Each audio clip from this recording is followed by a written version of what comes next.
So the SDP presidential candidate in the 2023 elections had a party, for the wife, and Sowore was invited. And while speaking to reporters there, they were asking him questions, and he said one. I'll let you watch the video immediately I finish talking. But he said one thing that was very outstanding. He says that charlatans, and that's people who talk anyhow, they will always turn against those who are coming to save them. I'm telling you. But they'll be praising those people who are all the time, persistently letting them down. Watch the video and leave us a comment and share this video. This one is just happening. Nobody say it happened before. Not something that happened how many years ago. This is just like a couple of days ago. And somebody was even telling him, "Oh, why did you keep quiet?" He told him, "I don't keep quiet. We've been talking and we'll keep talking. Just that we're not serious. The day we are serious, we'll take our future in our hands and do the right thing." We're not asking for protest. Protest is always a warm-up. So people are now doing protests and they're coming to dance in front of us and say, "Oh, won't you people join in the protest? Won't you people come and do protests?" We're telling you, we're looking for a revolution. You think, say, because we do this protest to wake you people up. So when you wake up, go and do some of the protests too. But the ultimate thing is a revolution. And this revolution will not be announced. Well, if the emergency rule persisted, that means there has been emergency protests. And emergency protests cannot end emergency rule. Protests have to be very well planned and sustained. There has to be organic too. So maybe the people who are doing the protests should find out a way to do real protests. And the kind of protest that can end the emergency rule. Yeah. So how do you think the protest can go to end that emergency rule in Rivers State? We won't just get involved in a protest for the sake of protesting. It will be because there's a larger goal that it serves in our revolutionary desire to change Nigeria. For instance, our organization cannot fight between two thieves. Wike and Fubara are birds of the same feather. So, based on principle, we can take a position that we are opposed to the emergency rule because it's, of course, unconstitutional, it's illegal, it's illegitimate, and very, very unpopular. But we cannot in any way support either of these guys. That's our problem. So. Okay, how will you react to the FCT Minister, Nyesom Wike, when he openly support the suspension of the governor of the Rivers State, Fubara? Fubara was suspended to please Wike in the first place. So Tinubu has already started planning his selection in 2027. So that Wike is going to be one of the people he will use. Wike is the only politician in Nigeria today that belongs to more than one political party. He's a member of PDP and also a member of the APC. And a member of some other parties that you may not have heard of. So there is a very strategic move on their part to destabilize Rivers, give Wike the opportunity he needs in Rivers to flex his muscle, to empower him at the detriment of the people of Rivers for political expediency. You saw what they did. The first thing they went after was to give the sole administrator the chance to be spending money. I heard they spent already 300 billion naira. You can imagine the person who was elected or selected by the people had not been allowed to even present a budget. The man who was appointed by the president has already had access to a budget and is spending like water. The people of Rivers State have not tasted a drop of pure water since the sole administrator came. So, but our position, as you know, is that these distractions have to end. Nigerians have to unite and end this rubbish. This is what we have told Nigerians. The Tinubu regime came to bury Nigeria after Buhari killed it. And people are still playing along with them. I don't know what is wrong with Nigerians. We are not playing. That's why we are not engaging in all this side hanky-panky about protests. When we are ready and when Nigerians are ready, we are interested in a revolution. We have made that very clear. Because that's what can end this nonsense in our body politic. Is there any hope for the opposition in 2027? Not the kind of opposition where people like El Rufai, No, those ones are not opposition. Those ones are coalitions of hungry people. So, and when the time comes, the moment they are offered what they want, they'll go back to where they came from. Yeah, so that's why you don't say, because the APC was a coalition. Did you forget? And that's still where they put us. And the people who are asking to form another coalition are former APC members. In fact, most of them are Buhari cabinet members who are supposed to be in prison. They are forming coalitions. Instead of, they should be in prison forming a union of prisoners. So what do you expect from that?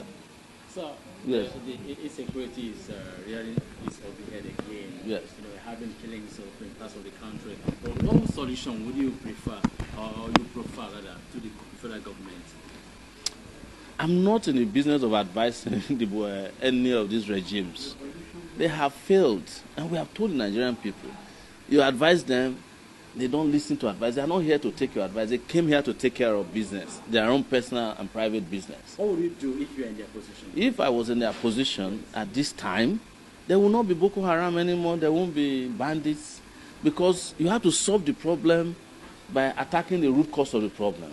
The root cause of the problem of insecurity is first and foremost economic inequality. That's the first reason why there are plenty of hands to be used as the workshop of the devil. And then the second aspect of it is to get our security agencies to do what security agencies do, not to be aiding and abetting criminality. You cannot have an IG, and I know you guys love to talk about the IG, Inspector General of Police, who is tired and to have retired. You keep him in office, and you expect insecurity to end. It will not end. You have all these military generals who don't go to war. And it's only in Nigeria that somebody who has never fought a war before will become a general in the army. Based on the number of traditional rulers he knows, or the GO of his church, that's how they become generals in Nigeria, not because they go to war. If you see an Israeli general, it's because he has fought a war before. If you see an American general, he has been to Afghanistan, he has fought in Iraq, even though those wars might be wrong. But they have gone to war. But in Nigeria, you call these businessmen generals, they are all building estates in Abuja. They don't go to the war front. They don't know what's going on there. They are the ones who are happy that the insecurities are coming. So that is why you see this happening. You ask army to be doing traffic work on the streets. The police is not doing anything. The solution we are preferring is for the Nigerian people, first and foremost, to choose the real leaders who should govern them. Because the legitimacy of the government is also very important.